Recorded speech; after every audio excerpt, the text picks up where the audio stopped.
Всем привет! В этом видео мы погрузимся в теорему Паскаля и разберемся в нескольких ее доказательствах, начиная от самых элементарных и заканчивая крайне неэлементарными. Эта теорема была впервые сформулирована и доказана Блезом Паскалем в возрасте 16 лет, то есть в 1640 году, как обобщение теоремы Паппа. К сожалению, трактат о конических сечениях Паскаля не сохранился, и мы не знаем, какое доказательство было у автора. Итак, начнем с формулировки. Дана окружность или другое коническое сечение. В окружность вписан шестиугольник А, Б, С, Д, Е, Ф.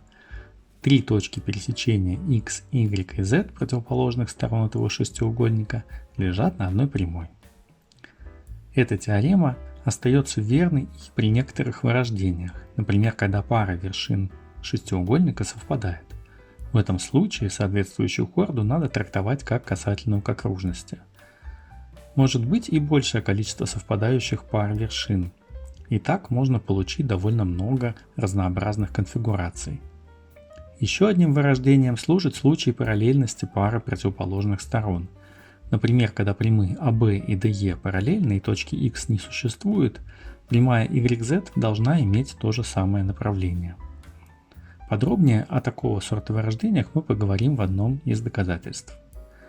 Важно понимать, что шестиугольник в теореме Паскаля вовсе не должен быть выпуклым и может быть заменен на любую вписанную шестизвенную ломаную. Это привносит еще большее разнообразие в количество возможных конфигураций. Наиболее удобной служит вот такая, в которой мы и будем проводить первые несколько доказательств. Если вам понравилось это видео, не забудьте поставить лайк, подписаться на канал и поделиться им среди тех, кому это может быть интересно. Итак, переходим к первому, на мой вкус, самому элементарному доказательству теоремы Паскаля. Доказательство будем проводить вот в этой конфигурации. В этом доказательстве не нужно знать практически ничего, кроме, быть может, вписанных углов и подобия треугольников. Итак, давайте в нашей картинке проведем окружность, описанную около треугольника ADX. И пусть эта окружность пересекает прямую DC в точке К и прямую AF в точке L. Я буду считать, что эти точки лежат на соответствующих отрезках.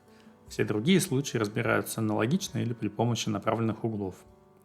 Так вот, тогда можно заметить, что по лемме Фуса прямая КХ параллельна прямой CYB. Если вы не помните или не знаете, что такое лемма Фуса, то можно обойтись и отмечанием равных уголочков. Угол KXB равен углу ADC, поскольку четырехугольник ADKX вписанный. А угол ADC, в свою очередь, равен углу ABC, поскольку точки A, B, C и D лежат на одной окружности. И равенство внутренних накрест лежащих углов показывает, что прямые KX и BC параллельны. Абсолютно аналогично можно получить параллельность прямых XL и EF и прямых LK и CF. Что далее мы можем заметить? Мы можем заметить, что два треугольника KXL и CYF имеют попарно параллельные стороны, а значит являются гомотетичными. Следовательно, если вы проведете через соответственные вершины прямые, то они пересекутся в одной точке, в центре гомотетии. То есть прямая XY проходит как раз через точку пересечения прямых CD и AF, точку Z. Это и требовалось доказать. Теперь переходим ко второму доказательству. Оно на самом деле довольно сильно похоже на первое доказательство, но все же несколько отличается. Так же, как и в первом доказательстве, проведем окружность, описанную около треугольника ADX. Но на этот раз давайте пересечем ее с прямой XY в точке T и будем доказывать, что вот эта прямая TXY проходит через точку Z пересечения прямых AF и CD. На самом деле теперь утверждение сводится к тому, что три радикальных оси трех окружностей пересекаются в одной точке. Для того, чтобы найти дополнительные вписанные четырехугольники, давайте отметим равные углы. Начнем с того, что проведем стороны треугольника ADT. Взглянем на угол ATX. Он равен углу ADX, потому что они опираются на дугу AX в малой окружности. А угол ADX, он же угол ADE, равен углу AFE, потому что эти два угла опираются на дугу АЕ в большой окружности. Таким образом, мы видим, что углы ATY и AFY равны, а значит точки ATF и Y лежат на одной окружности. Абсолютно аналогично мы можем отметить другие уголочки. Угол XTD равен углу XAD и равен углу BCD. И точки T, D, Y и C лежат на одной окружности. Теперь CD является общей хордой и радикальной осью таких двух окружностей, а FA является общей хордой и радикальной осью таких двух окружностей. Прямая же TY является общей хордой и радикальной осью построенных дополнительных окружностей. Ну а точка Z является радикальным центром, и прямая TX через него проходит. Третье доказательство я узнал из замечательной книги Коксеттера и Грейцера «Новые встречи с геометрией». Это доказательство использует только теорему Менелая и степень точки. Давайте попробуем его воспроизвести. Нам потребуется треугольник, стороны которого – это стороны шестиугольника, идущие через одну. Давайте в качестве таких сторон выберем прямые АБ, CD и EF. Пусть прямые АБ и EF пересекаются в точке P, ну а прямая CD пересекает их в точках Q и R. Доказательство проводим в представленной конфигурации, но его можно провести и в общем виде, заменив все отрезки на направленные. С помощью треугольника PQR и теоремы Менелая мы будем доказывать, что точки X, Y и Z лежат на одной прямой. Для этого требуется проверить, что PY умножить на QZ умножить на RX равняется PX умножить на QY умножить на RZ. Далее мы запишем теорему Менелая для треугольника PQR и трех оставшихся сторон шестиугольника. Например, для прямой DXE получается равенство PE умножить на QD умножить на RX равняется PX умножить на QE умножить на RD. Для следующей стороны шестиугольника AZF записываем еще одну теорему Менелая. PF умножить на QZ умножить на RA равняется PA умножить на QF умножить на RZ. И, наконец, последняя теорема Менелая для прямой BYC. PY умножить на QC умножить на RB равняется PB умножить на QY умножить на RC. Далее мы мысленно перемножаем все три равенства и замечаем, что произведение отрезков PE и PF равно произведению отрезков PA и PB, поскольку это степень точки P относительно окружности. Аналогично произведение отрезков QD и QC равно произведению отрезков QE и QF, потому что это произведение отрезков секущих, проходящих через точку Q. Наконец, по тем же причинам RA на RB равно RD на RC. Видим, что слева и справа остались по три нужных нам сомножителя, а значит мы доказали необходимое тождество, и точки X, Y, Z лежат на одной прямой.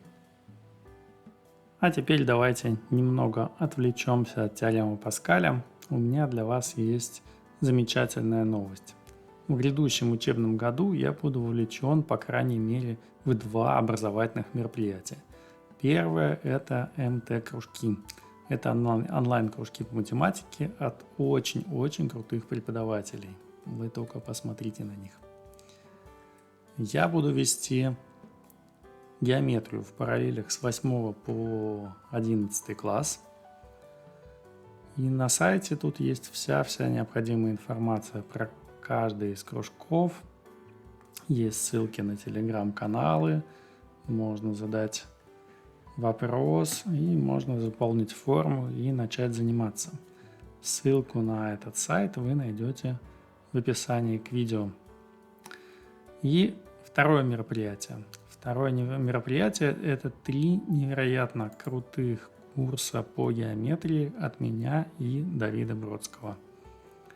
Один курс будет для тех, кто только начинает свой путь в геометрии, один курс будет для тех, кто продолжает, и один будет для тех, кто уже считает себя крутым.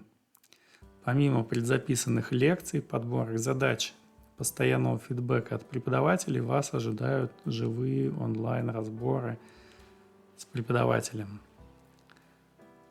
Ссылку на сайт тоже ищите в описании. Здесь есть разные форматы того, как можно заниматься. Старт курсов 10 сентября. Четвертое доказательство основывается на изогональном сближении. Это одно из самых простых и коротких доказательств, и мне даже немного жаль, что я узнал о нем лишь после окончания школы. Если вы не знаете, что такое изогональное сопряжение, не расстраивайтесь, я сейчас вам вкратце расскажу. Итак, возьмем треугольник ADZ и отметим внутри него точку X. Далее отметим уголочки ADX, DZX и ZAX и отразим лучи AX, DX и ZX относительно бисектрис соответствующих углов. Утверждается, что отраженные лучи пересекаются в одной точке, которую я обозначил X со звездочкой.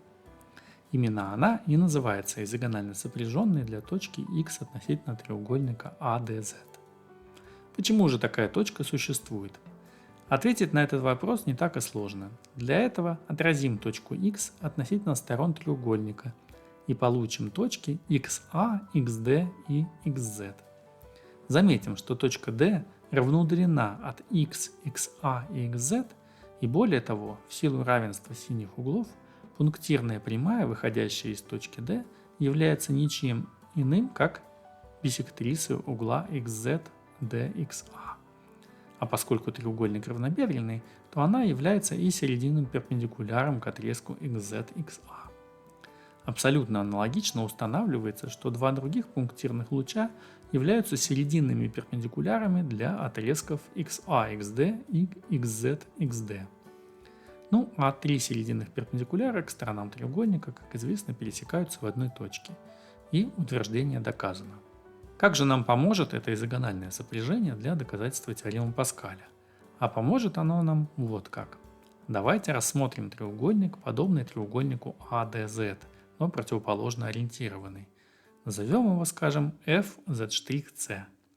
Отметим у двух треугольников равные углы и в малом треугольнике отметим точку Y, которая соответствует точке X со звездочкой в большом треугольнике. Выглядит это приблизительно так.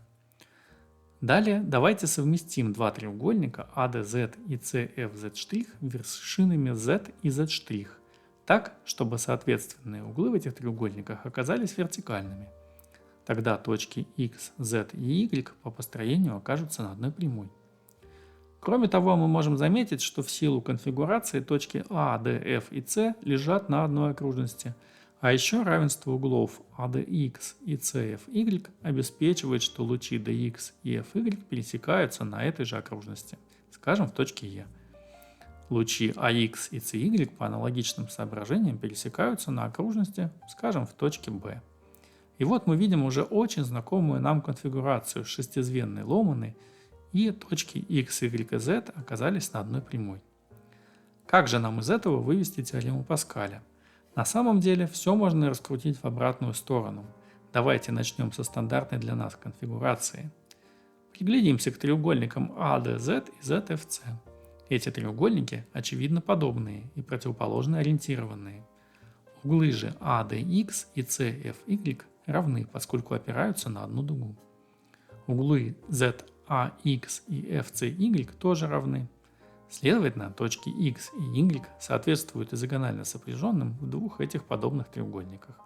Это означает, что равны и углы DZX и CZY. Следовательно, точки X, Y и Z оказались на одной прямой, а это и требовалось нам доказать. Пятое доказательство связано с технологией проецирования двойных отношений. Если вы не знаете, что это за технология, я рекомендую вам почитать тексты на канале на эту тему. Вы найдете их по ссылке в комментариях к видео. Давайте в стандартной нашей конфигурации отметим две дополнительные точки. P – точка пересечения BC и AF, и Q – точка пересечения AB и CD. Рассмотрим четверку точек A, B, C, E на окружности и спроецируем ее из точки D на прямую AB. Получим, что двойное отношение точек A, B, C, E равно двойному отношению точек A, B, Q, X. Далее спроецируем эту же четверку из вершины E на прямую BC. Получим, что двойное отношение ABCE равно двойному отношению PBCY. Итак, у нас получилось две четверки точек на двух прямых с одинаковыми двойными отношениями. При этом проекция из точки Z с одной прямой на вторую, совмещает как раз А с P, Q с C и B оставляет на своем месте. Это означает, что эта проекция обязана совмещать точку X с точкой Y, что приводит нас к тому, что точки X, Y и Z лежат на одной прямой.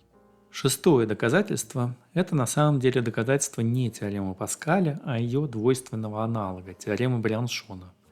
К ней теорема Паскаля сводится с помощью полярного преобразования. На кружках часто теорему Брианшона выводят из теоремы Паскаля, но мы поступим наоборот. Что такое полярное преобразование, я объяснять в этом видео не буду. Скажу только, что теорема Паскаля преобразуется следующим образом. Надо вершины шестиугольника заменить на касательные к окружности, а стороны на точки пересечения касательных. Утверждение же о том, что точки x, y и z в исходной картинке лежат на одной прямой, преобразуется в утверждение о том, что диагонали получившегося описанного шестиугольника пересекаются в одной точке. В этом и состоит теорема Брианшона. Я расскажу самое классное доказательство этого утверждения, которое я узнал из все той же замечательной книги Коксеттера и Грейцера «Новые встречи с геометрией». Это доказательство принадлежит Александру Степановичу Смогаржевскому, и если верить Коксеттеру и Грейцеру, оно появилось впервые в его книге «Линейка в геометрических построениях». Итак, мы хотим доказать, что диагонали А1, Д1, Б1, Е1 и С1, F1 пересекаются в одной точке. И вот что предлагает Смогаржевский. Отложить на сторонах этого шестиугольника вот такие 6 равных отрезков. Тогда из простых соображений симметрии легко убедиться, что существует 3 вот таких сиреневых окружности, касающихся этих отрезков в их концах. А далее смотрите, какая красота. Отрезки B1b и B1c равны как касательные к исходной окружности. Это означает, что длины касательных из точки B1 к двум нижним сиреневым окружностям равны. То есть точка B1 лежит на их радикальной оси. Аналогично отрезки E1e и E1f тоже равны, а значит и точка E1 лежит на радикальной оси двух нижних сиреневых окружностей. Итак, мы получили, что B1e1 является радикальной осью двух этих окружностей. Абсолютно аналогично получаем, что оставшиеся диагонали рассматриваемого шестиугольника являются радикальными осями других пар сиреневых окружностей. Ну а радикальные оси пересекаются в одной точке, и теорема доказана. Седьмое доказательство открывает череду чуть менее геометрических, но ничуть не менее красивых доказательств теоремы Паскаля. И начнем мы с тригонометрического подхода. Тригонометрических доказательств есть довольно много, но я выбрал вот такой комплект: сочетание теоремы Дезарга и тригонометрической теоремы Чевы. В чем же состоит теорема Дезарга и как ее тут применить? Будем рассматривать противоположные стороны шестиугольника как соответственные стороны двух треугольников PQR и KLM. Тогда утверждение теоремы Паскаля состоит в том, что точки пересечения соответственных сторон этих треугольников лежат на одной прямой. А теорема Дезарга переформулирует это утверждение так: прямые PM, QK и RL, соединяющие соответственные вершины треугольников, пересекаются в одной точке. Вот для этого мы и будем использовать тригонометрическую теорему Чевы. А именно, давайте обозначим углы, на которые разбивает прямая PM угол P треугольника через α1 и α2, и будем вычислять отношение их синусов. Для этого воспользуемся теоремой синусов в треугольниках PCM и PFM. Получим вот такое выражение, где углы α3 и α4 обозначены на картинке.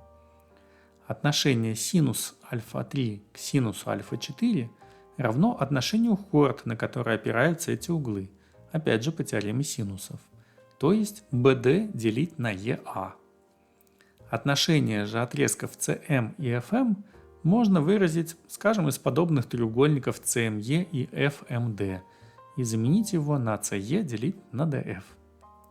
Итак, мы получили, что синус α1 делить на синус α2 равно вот такому замечательному произведению отношений, в котором фигурируют только диагонали исходного шестиугольника, соединяющие вершины через одну. Абсолютно аналогично можно записать отношение синусов бета-1 и бета-2, уголочков, на которые угол Q делится прямой QK, и синусов гамма-1 и гамма-2, уголочков, на которые делится угол R треугольника прямой RL. Теперь нетрудно видеть, что когда мы перемножим три таких выражения, получится единица, а значит три соответствующих прямых пересекаются в одной точке. Переходим к 8-му доказательству. На него меня натолкнул один из подписчиков канала Андрей Алиференко своим вопросом. Он спросил, можно ли теорему Паскаля доказать, переведя искомую прямую x, y, z в бесконечно удаленную. При этом он сам отметил, что в некоторых случаях так сделать можно, и утверждение становится элементарным. Давайте разбираться. Пусть прямая xz не пересекает окружность.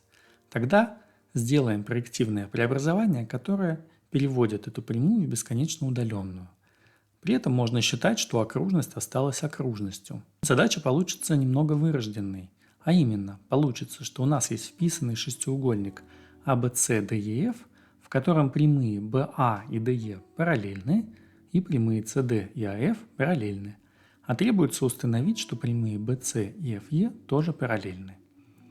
Именно это будет означать, что точка их пересечения Y лежит на той же самой бесконечно удаленной прямой, а значит, до проективного преобразования она лежала на прямой XZ. Получилась довольно детская задача. Дело все в том, что из условия параллельности углы CDE и FAB равны. Это означает, что хорды CE и BF, на которые они опираются, тоже равны, а значит четырехугольник CEFB является равнобокой трапецией, и утверждение доказано. Мы, конечно, довольно сильно пользовались картинкой, поэтому полезно это рассуждение записать в направленных углах. Давайте это сделаем. Мы хотим проверить, что угол между CB и EF равен нулю. Давайте его распишем в сумму углов CB, CD и AF, EF. Тут мы воспользовались параллельностью CD и AF. Свойство вписанности в окружность позволяет в первом выражении повторяющуюся букву C заменить на любую другую на окружности, скажем, на A. Аналогично, во втором выражении можно F заменить на D. Но тогда полученные два угла складываются, и получается угол между AB и ED, который как раз равен нулю по условию. Оказывается, это рассуждение можно перенести на общий случай. Например, если прямая XZ касалась окружности, то после проективного преобразования окружность перейдет в параболу. Мы будем считать, не умаляя общности, что в стандартную параболу y равно x квадрат. А требуемое утверждение останется прежним. Есть вписанный шестиугольник, у которого есть две пары параллельных сторон DE, BA и CD, AF, и требуется доказать, что третья пара BC, FE тоже параллельна. Почему не проходит предыдущее доказательство? Потому что, когда я, скажем, точку С двигаю по параболе, направленный угол CB-CD в первой строчке меняется, и мы не можем заменить точку С на точку А. Оказывается, эту проблему можно решить, введя понятие параболического направленного угла. Давайте его определим как разность угловых коэффициентов прямых. Отметим, что для хорд в параболе угловые коэффициенты не равны бесконечности. Тогда такой направленный угол уже нам подойдет. Действительно, скажем, угол CB-CD вычисляется тогда по формуле и не зависит от положения точки С на параболе. Это означает, что вычисления, проведенные в первых трех строчках, остаются в силе, и теорема доказана. Остался случай, когда прямая XZ пересекала окружность в двух точках. Тогда после преобразования окружность окажется гиперболой, и без ограничения общности можно считать, что это стандартная гипербола y равно 1 делить на x. В этом случае направленный гиперболический угол надо определить как отношение угловых коэффициентов. Опять же, простое вычисление показывает, что для таких углов тоже верны стандартные формулы. Отметим, что в этом случае параллельность хорд равносильна не равенству угла нулю, а равенству угла единицы. Более подробно про направленные параболические и гиперболические углы можно прочитать в заметке Сергея Тихомирова и Федора Петрова. Ищите ее в телеграм-канале «Олимпиадная геометрия». Девятое доказательство было на самом деле первым, которое я узнал в своей жизни. Оно опирается на теорему Безу. Как устроена в этом случае картинка, на самом деле не очень важно. Я буду для простоты считать, что шестиугольник вписан в окружность x квадрат плюс y квадрат минус 1 равно нулю, и мы хотим проверять, что точки x, y и z лежат на одной прямой. Сформулируем теорему Безу. Формулировка приведена на английском, потому что Маним не очень любит формулы и русскоязычный текст в одних объектах. Даны два взаимно простых многочлена P и Q, двух переменных, со степенями m и n соответственно. Тогда кривые на плоскости, определяемые равенствами p от xy равно нулю и q от xy равно нулю, имеют не более чем mn общих точек. Что это нам дает? Рассмотрим стороны шестиугольника, идущие через одну, красные прямые. Каждая из них соответствует линейной функции, произведение которых является кубическим многочленом. Синие прямые тоже задаются линейными функциями в произведении, дающими кубический многочлен. Сложим эти два многочлена и приравняем к нулю. Тогда полученному равенству удовлетворяют вершины шестиугольника и точки x, y, z, потому что каждая из точек лежит как на красной прямой, так и на синей и обнуляет оба слагаемых. На самом деле осталась еще некоторая степень свободы. Мы можем перед вторым слагаемым записать произвольный коэффициент. Давайте подберем его так, чтобы на окружности появилась еще одна точка, удовлетворяющая нашему уравнению. Итак, мы получим многочлен P третьей степени. В качестве многочлена Q возьмем многочлен второй степени, задающий окружность. Но тогда одновременно двум уравнениям удовлетворяет минимум 7 точек, что больше, чем дважды 3. А это означает, что P делится на Q, поскольку Q неприводим.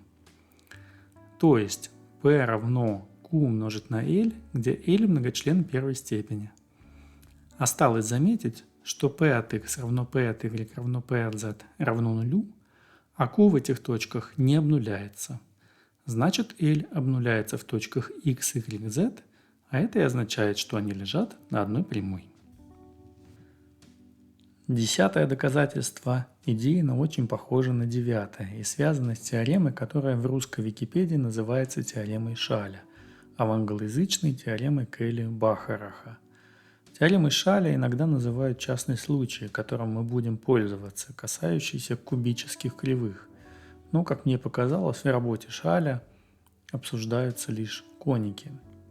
Ну и поскольку я чувствую некоторое родство с Бахарахом, я буду использовать первое название.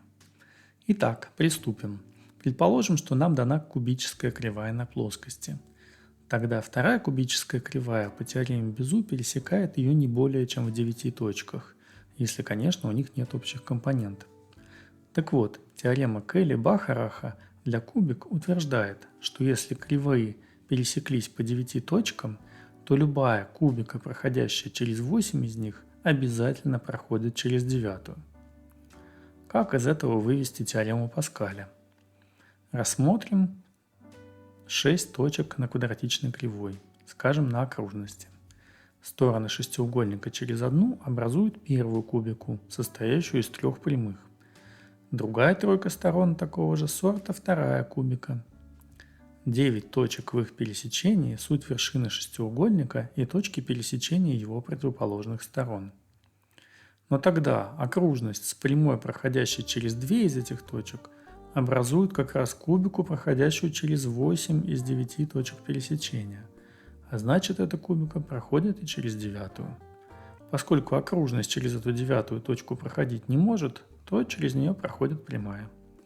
И теорема доказана. Следующее доказательство совсем алгебраическое.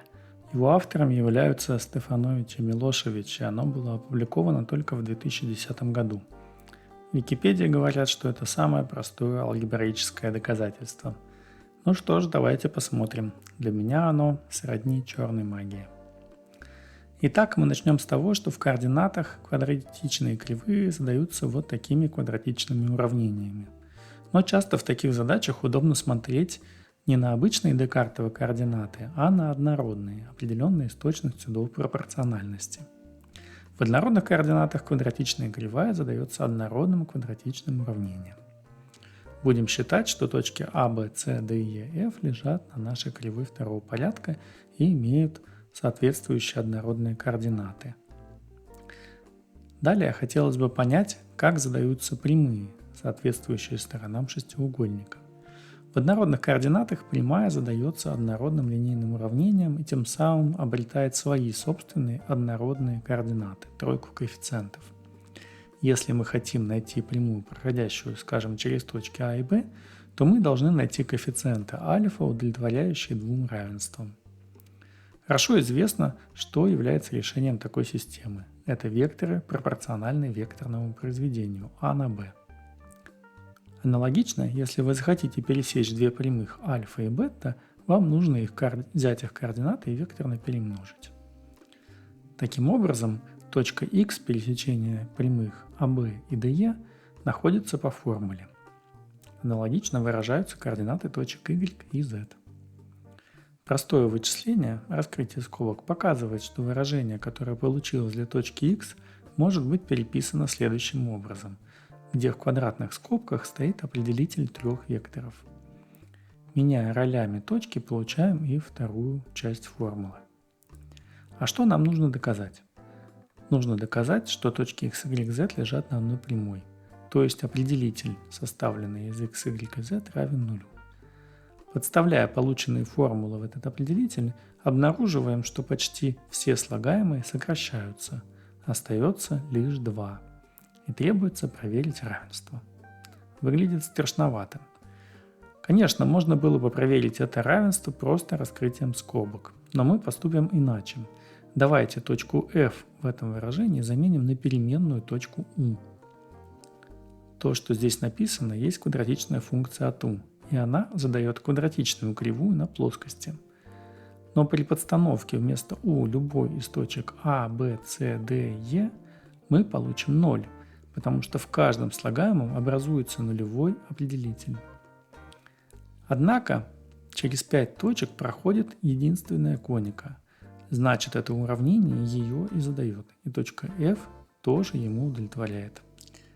12-е доказательство использует модель Клейна плоскости Лобачевского. Если вы интересуетесь тем, как можно доказывать классические геометрические утверждения с помощью геометрии Лобачевского, я рекомендую вам посмотреть замечательную лекцию Павла Витальевича Бибрикова на эту тему на нашем канале. Я надеюсь, что сейчас появится ссылка на эту лекцию.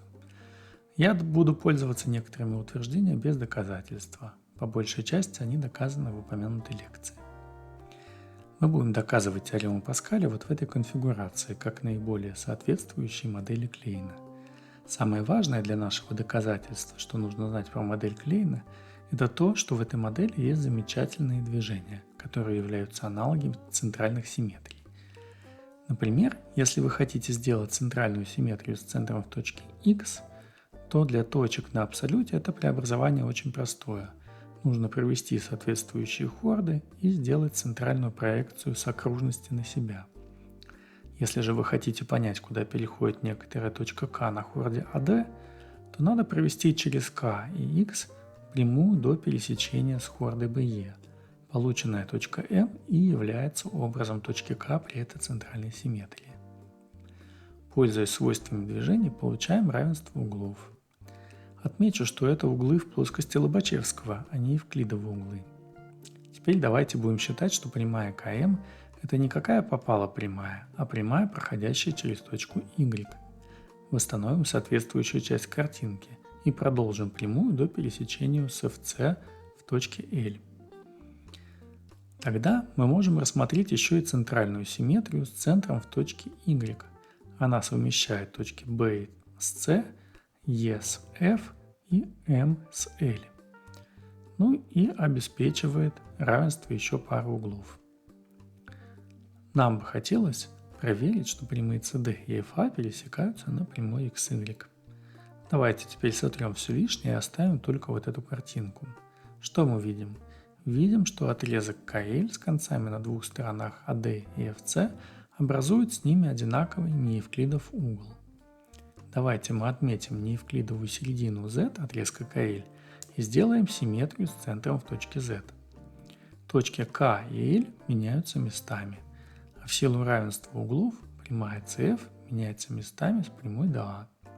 Это означает, что прямые CD и FA пересекаются в точке Z, которая по построению лежит на XY. Следующее доказательство, которое должно было быть тут, это доказательство с выходом пространства, принадлежащее Денделену. Но, к сожалению, мне не удалось освоить сейчас моним настолько, чтобы это доказательство вам предложить. Но я обещаю вам разобраться в ближайшие дни и доделать это доказательство в виде отдельного видео. Если вам понравилось это видео, то, пожалуйста, ставьте лайк, подписывайтесь на канал и наслаждайтесь геометрией.